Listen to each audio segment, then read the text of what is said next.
Breaking news अवां share कंदा फरीदाबाद भरिसां ॻोठ मांझाणी रिंद वटां एफपी बंद टुटी पियो आहे। बचा बंद के 100 फुट घारो पइजी वियो आहे।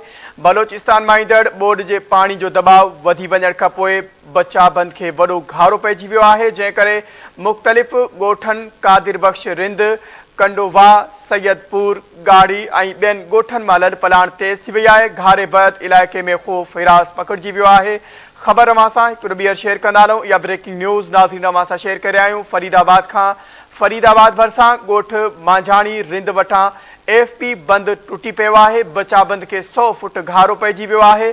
बलोचिस्तान मां ईंदड़ बोर्ड जे पाणी जो दबाव वधी वञण खां पोइ बचा बंद के वॾो घारो पइजी वियो आहे, जंहिं करे मुख़्तलिफ़ ॻोठनि कादिर बख्श रिंद, कंडोवा, सैयदपुर, गाड़ी ऐं ॿियनि ॻोठनि मां लॾ पलाण तेज़ थी वई आहे। घारे बैदि इलाइक़े में ख़ौफ़ हिरास पकड़जी वियो आहे।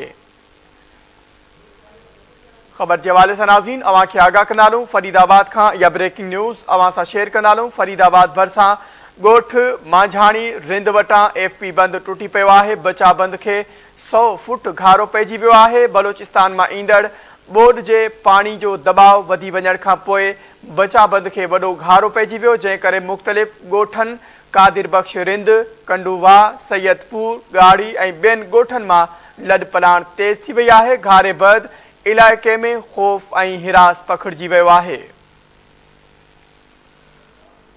फरीदाबाद भरिसां ॻोठ मांझाणी रिंद वटां एफपी बंद टुटी पियो आहे। बचा बंद खे 100 फुट घारो पइजी वियो आहे। बलोचिस्तान मां ईंदड़ बोर्ड जे पाणी जो दबाव वधी वञण खां पोइ बचा बंद खे वॾो घारो पियो आहे, जंहिं करे मुख़्तलिफ़ ॻोठनि कादिर बख्श रिंद, कंडोवा, सैयदपुर, गाड़ी ऐं ॿियनि ॻोठनि मां लॾ पलाण तेज़ थी वई आहे। घारे बैदि इलाइक़े में ख़ौफ़ हिरास पकड़जी वियो आहे।